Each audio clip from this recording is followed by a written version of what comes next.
Olá, tudo bem?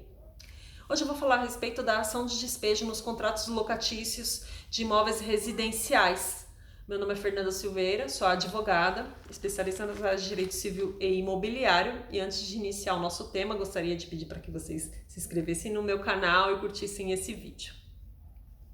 A ação de despejo é um meio utilizado judicialmente para a desocupação de um imóvel onde haja um contrato de locação.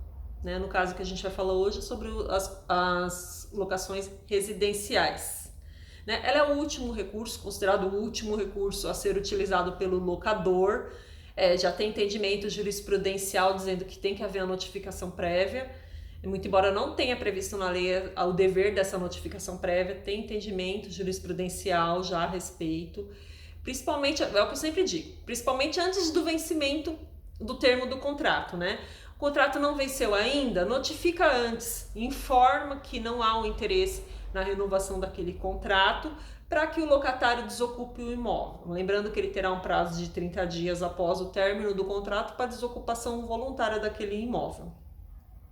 Mas, no caso de vencimento do prazo, do prazo contratual, o locador ele pode entrar com uma ação judicial direta sem necessitar da prévia notificação. Se ele entrar com a ação de despejo, 30 dias certinho, assim, 30 dias após o término daquele contrato, aí ele pode entrar direto com uma ação de despejo, mas tem que ser 30 dias certinho.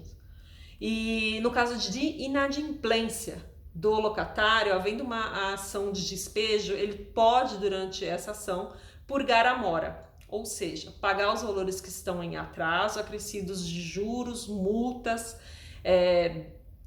custas processuais, honorários advocatícios. Aí ele permanece no imóvel pelo prazo que ainda resta daquele contrato. Tem essa possibilidade também. E o locador ele deve devolver, no caso da desocupação, enfim, por inadimplência, ele deve devolver os valores de depósito, da garantia para o locatário no limite daquilo que é devido para ele.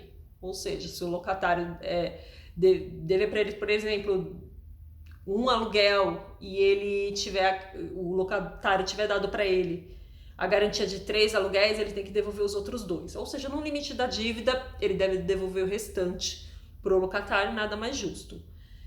E se tratando de melhorias, elas vão depender do que conste lá naquele contrato de locação, Lembrando que as úteis não precisam da anuência do locador para serem feitas, mesmo porque elas são essenciais para a utilização do imóvel.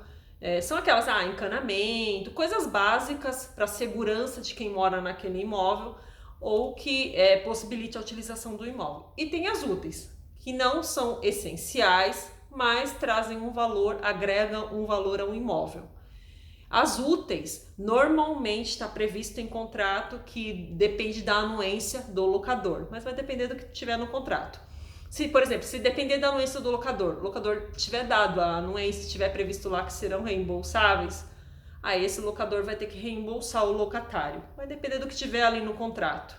Lembrando que é importante sempre utilizar a coerência, tentar entrar em um acordo com esse locatário, mas não havendo jeito, tem essa possibilidade da ação de despejo. E muito diferente do que as pessoas pensam, que é a mesma questão dos alimentos. Para ação de despejo não precisa se esperar meses e meses para entrar com uma ação. O locador normalmente ele é orientado a aguardar mais que um mês de atraso para entrar com a ação, para que se junte aí um tempo maior, uma dívida maior, para que compense entrar com a ação judicial.